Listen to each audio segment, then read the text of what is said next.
My name is Doubleheader Kids. What if I told you that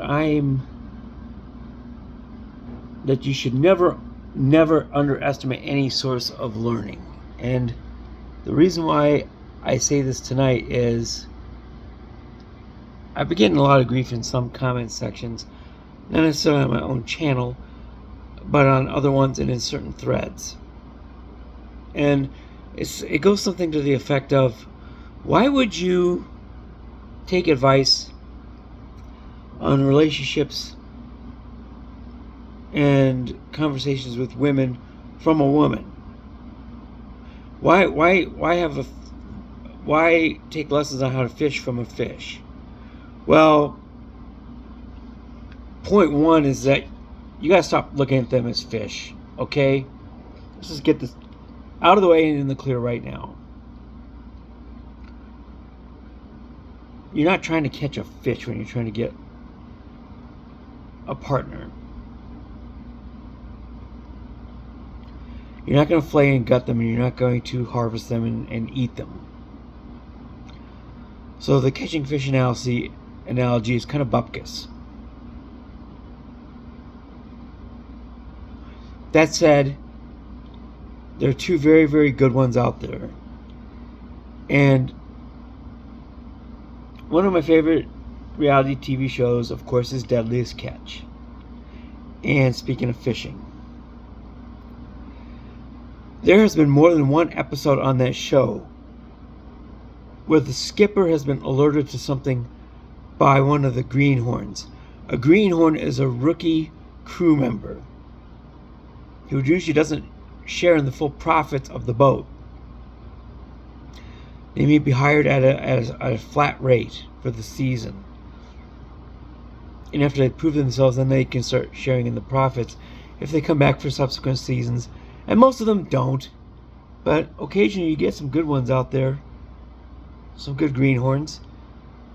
And I just remember one episode where Captain Jake Anderson was alerted by one of the greenhorns that they were not taking to the herring, which they were using as bait. That this particular school of crab, for whatever reason, seemed to prefer cod. And Jake Anderson, being a skipper who worked his way all the way from being a greenhorn to the bottom to being the captain of a crab boat, wisely took this kid's advice. And it paid off huge. Do not ever underestimate where you can possibly learn from. I have gotten a lot of my inspiration for the book that I'm writing right now for single men as far as approaching the whole women's game is concerned. It's not even entirely just about dating. It's just about living a life that could potentially attract more, not only women, but also just people and have influence in general across the board. And of course, this person is the acclaimed and generally praised Anna Jorgensen. And I've always said that I wanted something, I would ideally have a partner who had a lot of her characteristics. Unfortunately, I live outside of the Twin Cities and she was in Vancouver. So, I mean, we've never been closer than maybe 1,000 miles apart.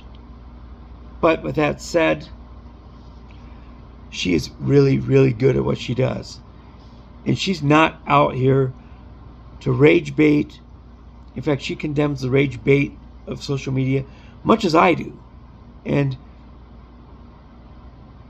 I swear she's probably going to be the first person to buy my book when it comes out. In fact, I believe she said it.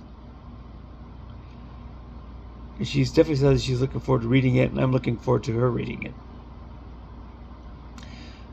But she's always talking about, first of all, not simping, which is part of my book title, Stop Simping and Start Winning. But there's no such thing as a bad source of learning if you can get quality learning from it. And I get great learning from Anna. She is very, very competent in this. She has criticisms for both men and women and praises for both men and women at the same time. Her tagline goes something like this: I'm Anna Jorgensen. I'm here to help you decode modern women so you can attract, find, and keep your keeper. And in saying so, she's very clear that not all women are keepers, but men need to learn how to discern better. And I happen to agree. I think a lot of our relationship problems in this country do come from people acting too much on emotions and not based on what makes the most sense for them. The worst advice I've ever heard is follow your heart.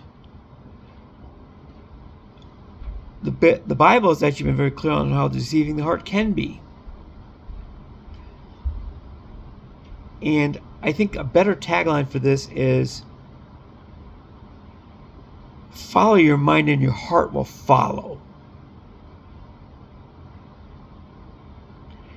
And it's a tagline I have in my book. Follow your mind and then your heart will follow.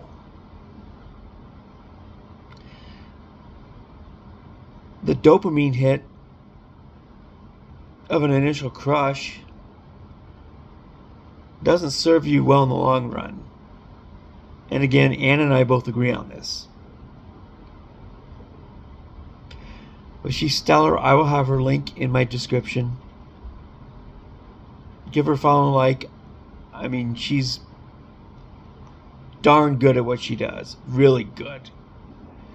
And has both genders diagnosed pretty well, the certain problem characters in both sides.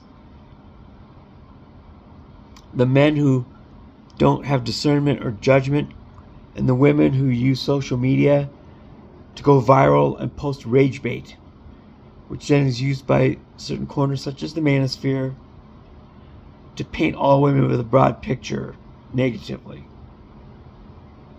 So again, do not be afraid to learn from anywhere. I learned this in 1998 as well. I was suddenly, after my company softball team started the season 0-8,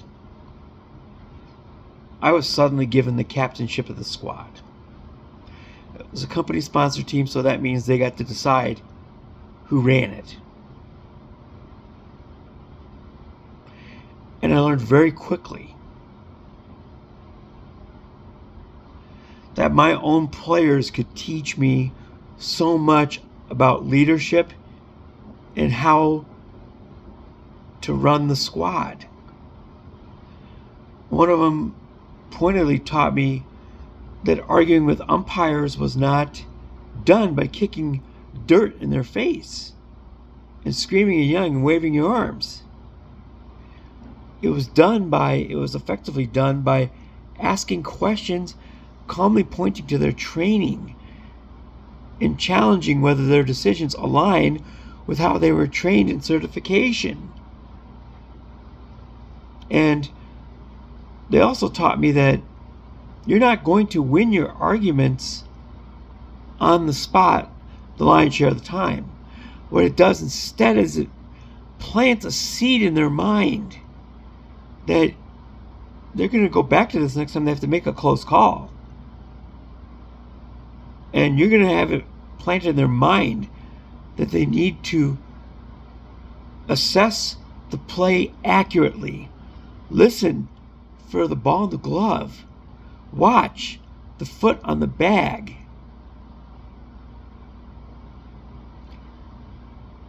Aligning this and then making the correct decision based on what you have seen and actually heard with your own eyes and ears.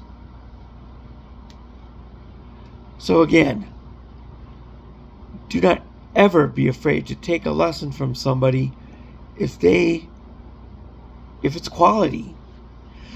And obviously, you can determine if a service is quality if the eventual outcomes are solid.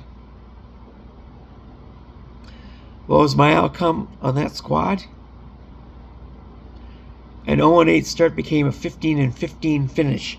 We went 15-7 during my time as skipper in the regular season. We were the eighth and final seed in the playoffs. We upset the 1 seed in the first week of the playoffs. Then we upset the 4 seed in the next round. And then we got to play in the finals against the 2 seed and lost a heartbreaker 2-1. But sometimes second place is okay. We had no business being there. But I took advice from any corner I could get because I was a 26-year-old kid at the time. And of course I'm 53 now.